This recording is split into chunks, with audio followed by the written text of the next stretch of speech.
Lionel Messi ও আর্জেন্টিনার বিরুদ্ধে বিস্ফোরক অভিযোগ তুলেছেন কেরালার ক্রীড়ামন্ত্রী। তার দাবি, গত বছর কেরালায় ম্যাচ খেলতে আসার প্রতিশ্রুতি দিয়েও তা রক্ষা করেনি আর্জেন্টিনা দল, যা তার মতে প্রতারণার শামিল। বৃহস্পতিবার এক টেলিভিশন সাক্ষাৎকারে ক্রীড়ামন্ত্রী জানান, আর্জেন্টিনা দলকে কেরালায় এনে একটি আন্তর্জাতিক ম্যাচ আয়োজনের জন্য তিনি দীর্ঘদিন ধরে চেষ্টা চালিয়ে আসছিলেন। বিশেষ করে মেসিকে নিয়ে আসার পরিকল্পনাও ছিল। এই লক্ষ্যে স্পন্সর জোগাড় করে প্রায় 250 কোটি রুপি সংগ্রহ করাও সহজ কাজ ছিল না। পদ্মা সেতু, মেট্রো রেল এবং এলিভেটেড এক্সপ্রেসওয়ে নির্মাণের গর্বিত অংশীদার বসুন্ধরা সিমেন্ট।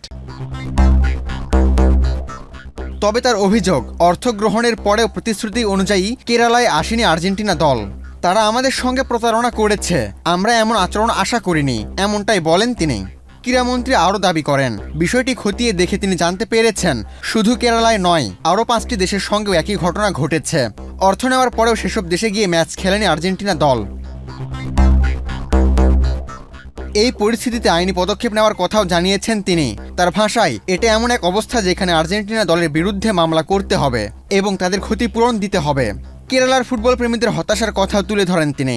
তার মতে, দলটির আগমনের অপেক্ষায় ছিলেন হাজারো সমর্থক, কিন্তু শেষ পর্যন্ত সফর বাতিল হওয়ায় ব্যাপক হতাশা তৈরি হয়েছে।